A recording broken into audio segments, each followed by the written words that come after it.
காது இருக்கின்றவர்கள் கேட்க கடவீர்கள் என்கிறது Bible. It is not physical, it is metaphysical. கேட்கும் திறன், இந்த கேட்கும் திறன் இருக்குல்ல, அதை பத்தி சொல்ல வரேன். விருத்தாச்சலத்துல பொங்கல் விழா. நீங்க எல்லாம் உரி அடிச்சு விளையாடி இருக்கீங்களா? அங்க ஒரு காம்படிஷன், உரி அடிக்கிற விழா. 100 பேர் பார்ட்டிசிபென்ட்ஸ், 1000 பேர் சுத்தி நிக்கிறான். அதுல ஒரு ரெஃப்ரி மோகன் சார் மாதிரியே இருந்தார். கழுத்துல ஒரு விசில், எல்லாம் அப்படி இருந்தார். எல்லா பசங்களையும் கூப்பிட்டு கண்ணில் துணி கட்டி சுத்த விட்டுருவார். அது சுத்திக்கிட்டே இருக்கும்போது தப்பு தப்பா வழி காட்டுவார். உங்களை மாதிரி இல்லை, வேற மாதிரி, அவரை மாதிரி. அது விளையாட்டு அப்படிதான், தப்பு தப்பா சொல்வார். அப்பதானே காம்படிஷன்ல ஜெயிக்கிறது ருசி கூடும். 6 வயசு பையங்க அவன். நான் இந்த பிள்ளைகளுக்கிட்ட எப்படி சொல்றதுன்னு தெரியல, நான் சொல்றேன் புரிஞ்சுக்கோ. ஜெயிக்கிறவனுக்குன்னு ஒரு ஸ்ட்ராட்டஜி இருக்கு. யார் ஜெயிக்கிறா அப்படின்னா, யார் ரொம்ப கவனத்தோட இருக்கிறாங்களோ அவங்க ஜெயிக்கிறாங்க. கவனம் சிதறக்கூடியவர்கள். ஒரு சில பேர் சொல்லுவாங்களா, முக்கா கிணறு தாண்டிட்டேன்னு. முக்கா கிணறு தாண்டினாலும் உள்ளதான் விழணும். 1 இன்ச்சுங்க, 1 மார்க்கில் போயிடுச்சுங்க. ஓ, 98 வாங்கி கூட என் பிள்ளைக்கு கிடைக்கல. 98னா எவ்வளோ பர்சன்டேஜ் வாங்க?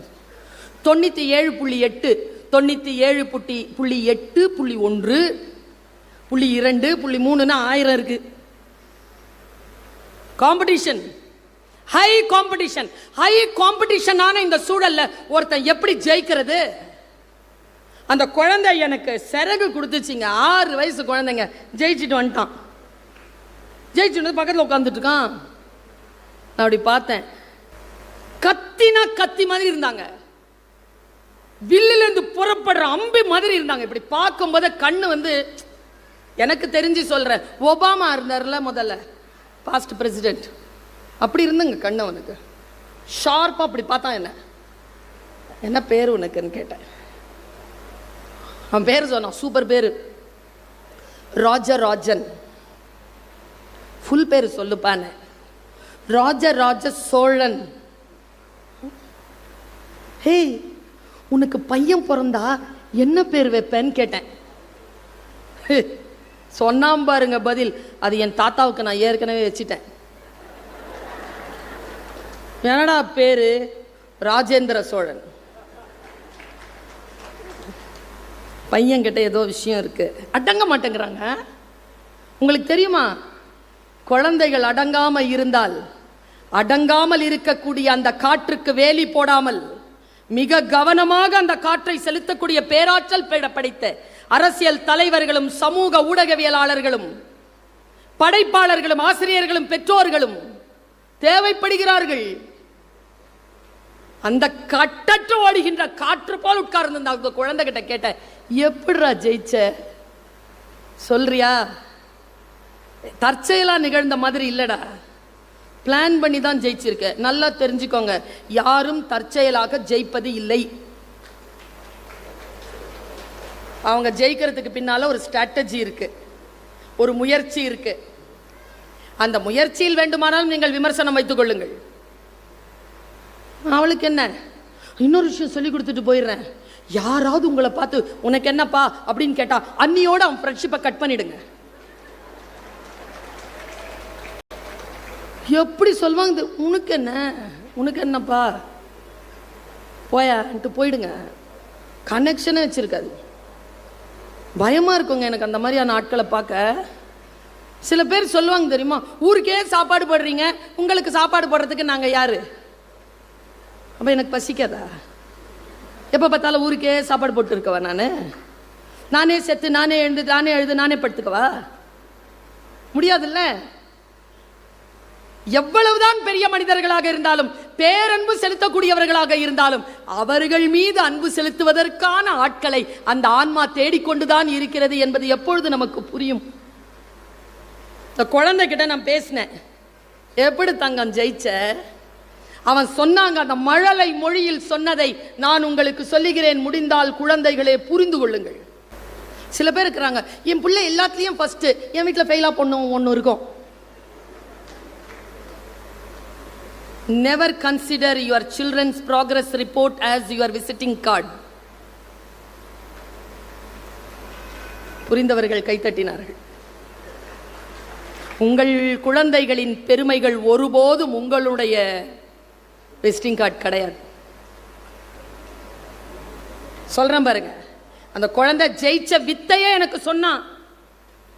எப்படிடா ஜெயிச்ச தங்கம்? அதுவா, இந்த ரெஃப்ரி அங்கிள் இருந்தார்ல, ஆமா, இந்த ரோஸ் கலர்ல விசில் போட்டு வச்சிருந்தாரு, தோ வச்சிருக்கிறாரு, அவரு தான். ஆமா, அவர் என் கண்ணை கட்டினாரா? சரி, ஊன்னு ஊதுனாரு காதல, சரி, சுத்தி விட்டார். அப்புறமா தப்பு தப்பா வழி சொன்னார். 1000 பேர் கத்துறாங்க. சரி, எப்படி ஜெயிச்ச? 1000 பேர் கத்துனதை நீங்க தான் பாத்தீங்கல்ல. பார்த்தேன். எப்படி ஜெயிச்ச சொல்லு. அது என்ன தெரியுமா? அந்த பிராக்டிஸ். எடுத்து ஒரு அடி தான் அட்டெம்ப்ட், அவ்வளவுதான். அப்படி பண்ணிட்டோம்னா வாய்ப்பு முடிஞ்சுது. அவன் ஒரு அடியில் அடிச்சிட்டான். 18 வயது வரைக்கும் இருந்தார்கள். 6 வயது பிள்ளை அடிச்சிட்டான். என்ன ஸ்ட்ராட்டஜி பாருங்க. கத்திட்டு இருந்தாங்களா, ஓ ஆ ஓ ஆன்னு கத்துறாங்க, இப்படி வா அப்படி வான்னு கத்துறாங்களா, லெஃப்ட்ல போ ரைட்ல போன்னு அத்தனை பேருங்க சத்தம் ஒரே காதை அடைச்சிக்கிட்டு இருக்கும்போது நான் சைலண்டா அந்த 1000 பேர் அப்படி சத்தத்தை கவனிச்சுட்டே இருந்தேன்னா, அதுல இருந்து ஒரு சவுண்டு கேட்டுச்சு. ராஜா, அது எங்க அம்மா குரல். நான் கட்டப்பட்டிருந்த கண்ணுக்குள்ள என் கண்ணை மூடிக்கிட்டேன். எங்க 6 வயசு சொல்லுதுங்க. கட்டப்பட்ட கண்ணுக்குள்ளாக கண்களை மூடிக்கொண்டேன்னா, பல பேர் கண்ணில் ஏதாவது தெரிஞ்சிருமான்னு சொல்லிட்டு கண்ணை திறந்து பார்த்து மற்ற சூழலில் நாம் தோற்று போகிறோம். அவன் தான் கட்டிட்டல்ல மாவனை, நீ கொஞ்சமா காட்டினாலும் எனக்கு தேவையில்லடா, நான் முழுக்க மூடிக்கொள்கிறேன் என்று முழுக்க அவன் உள்ளுக்குள்ள மூணாம் பாருங்க. ஃபர்ஸ்ட் ஸ்டெப் அவன் ஜெயிச்சான். 2வது ஸ்டெப் கான்சென்ட்ரேஷன். லெஃப்ட்ல போ ராஜா, லெஃப்ட்ல போ, 2 அடி போ, நில்லு, ஒரு ஸ்டெப் முன்னால வா, நில்லு, கையை தூக்க அடிக்காத, கம்பை இன்னும் கொஞ்சம் பெருசு பண்ணு, அவன் சின்னவன், பெருசு பண்ணுடா, முனையில புடி, முனையில புடி, இப்போ இப்ப அடிக்காத அடிக்காத, அப்படியே நில்லு, அப்படியே நில்லு, கொஞ்சம் பின்னால போ, கொஞ்சம் நிறைய போயிட்டா, முன்னால முன்னால எல்லாம் கேட்கிறான். கையை தூக்குடா, அட்ராம் அவனை. இப்போ நான் அடிச்சான், உருகி உடைஞ்சிச்சு. யாரை பின்பற்றுகிறோம்? யாரின் மீது கவனம் வைக்கிறோம்? அந்த கவனம் சரியான மனிதர்களாக நமக்கு இருந்து விட்டால், நாம் பல பேரை சந்திச்சிருக்கேங்க வாழ்க்கையில் தோற்றவர்கள், அவர்கள் எல்லாம் தவறான மனிதர்களால் வழிகாட்டப்பட்டவர்கள். திருக்குரானிலே ஒரு மிகப்பெரிய சாபம் இருக்கு. ஒருவனுக்கு நரகம் எழுதப்படுகிறது. யாருக்கு தெரியுமா? தவறாக வழிகாட்டுகின்றவனுக்கு நரகம் என்று. அந்த நரக பட்டியலில் ஒருவன் தவறாக வழிகாட்டுபவன். தெரியலன்னா தெரியலன்னு சொல்லு, தெரிஞ்ச மாதிரி ஏன் சொல்ற? அப்படி சொல்லுகின்றவர்கள் தான் நம்மை சுற்றி இருக்கிறார்கள். நம்முடைய வாழ்க்கை நமக்கு வழிகாட்டுகின்ற பொழுது கொஞ்சம் வைராக்கியத்தோட இருங்க. இந்த வைராக்கியம் தான் வாசிப்பு பழக்கம் என்பது வைராக்கியம். என் உறவுகளே, நான் சில புத்தகங்களை வைத்திருக்கிறேன். இதை ரொம்ப இயற்கையின் முன்னால் நான் சொல்லுகிறேன். ஒருவேளை நான் வயது முதிர்ந்ததற்கு பிறகு உயிரோடு இருப்பதற்கான வாய்ப்பு எனக்கு கிடைக்கும் என்றால், நான் செய்ய வேண்டிய பணிகளில் மிக முக்கியமானது புத்தக வாசிப்பு. ஒரு 8000 புக்கு இருக்கு வாசிக்கிறது. கண்கள் மட்டும் சரியா இருக்கணும். அவ்வளோ வாசிக்கிறதுக்கு புத்தகங்கள் கிடக்குது, அவ்வளோ லிஸ்ட் கிடக்குது. இப்போ கூட இங்கே வரும்பொழுது ஒரு 10 பேர் லிஸ்ட், 10 எழுத்தாளர்களோட லிஸ்ட்டை எழுதி கொடுத்துருக்கிறேன். புக்கு வருமானு தெரியல.